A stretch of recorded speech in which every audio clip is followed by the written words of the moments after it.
Olá, jovens mentes à procura de conhecimento. Bem-vindos a mais uma aula de literatura com o Sr. Abbott.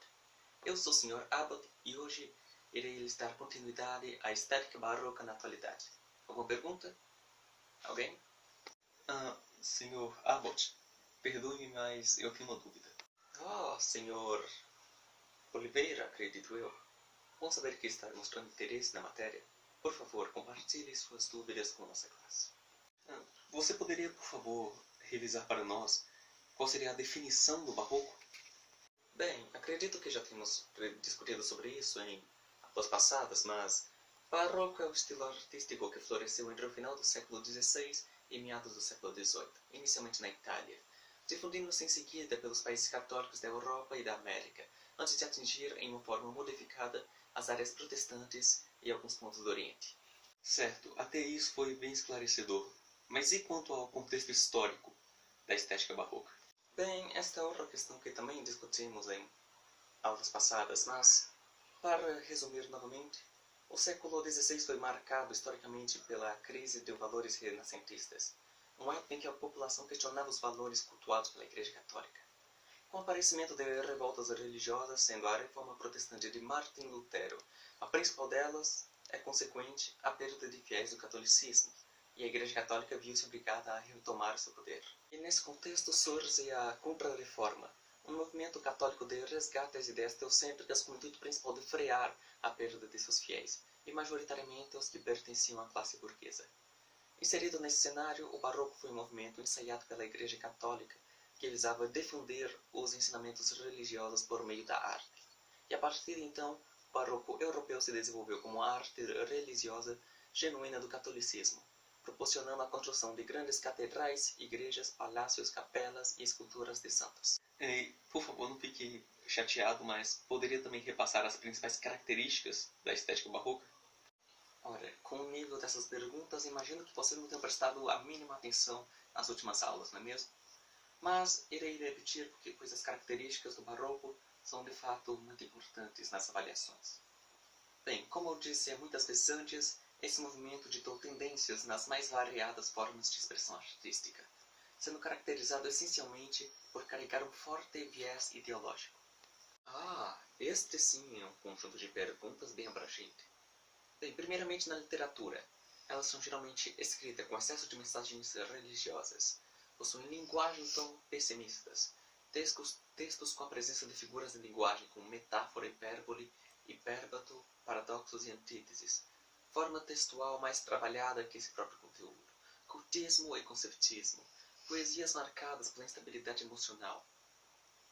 Na música já temos a ornamentação musical bem elaborada, a presença de expressões dramáticas, a harmonização entre os vocais, a utilização de notas da mesma duração e o uso de baixos contínuos. Sim, essa parte eu consegui entender, mas eu quis dizer sobre as características na pintura, literatura, arquitetura e como ideologia, se você não se importar.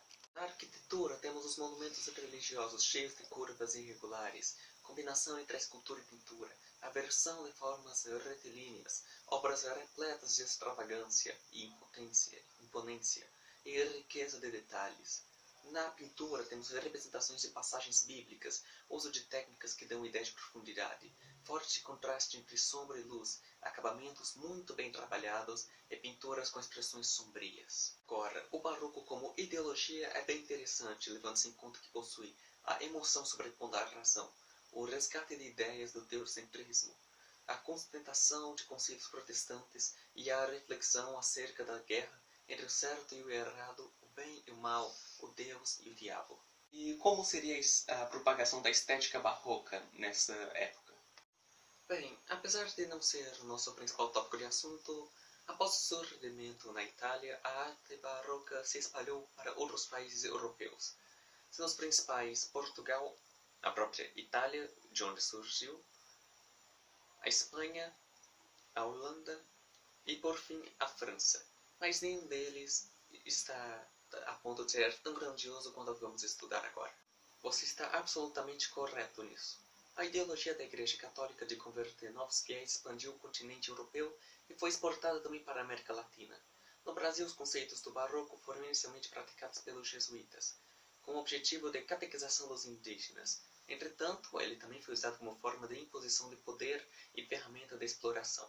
Imagino que você vai falar agora da estética barroca no Brasil. As principais obras do barroco brasileiro são a Poesia Prosopopeia, de 1601, a Poesia Música do Parnaso, de 1705, a Poesia Eustáquios, de 1769, o Sermão de Santo Antônio, de 1654, a escultura Os Doze Profetas e os Passos da Paixão, de Congonhas do Campo, a Igreja de São Francisco de Assis, em Ouro Preto, a Igreja de São Francisco, em Salvador, a Igreja Nossa Senhora do Rosário dos Pretos, em Mariana, e muitas outras igrejas que eu acho que eu não seria capaz de citar todas. E por fim, os principais autores do barroco brasileiro. Temos o escultor, arquiteto e entalhador Antônio Francisco Lisboa, mais conhecido como Aleijadinho, o escultor Agostinho de Jesus, o pintor Mestre Ataíde, meu favorito pessoalmente, o pintor e restaurador José Joaquino da Rocha, o pintor José Teófilo de Jesus, o pintor Eusébio de Matos e Guerra, o poeta Frei Manuel de Santa Maria de Itaparica e o poeta Frei Vicente de Salvador. Estes são os maiores nomes brasileiros que temos.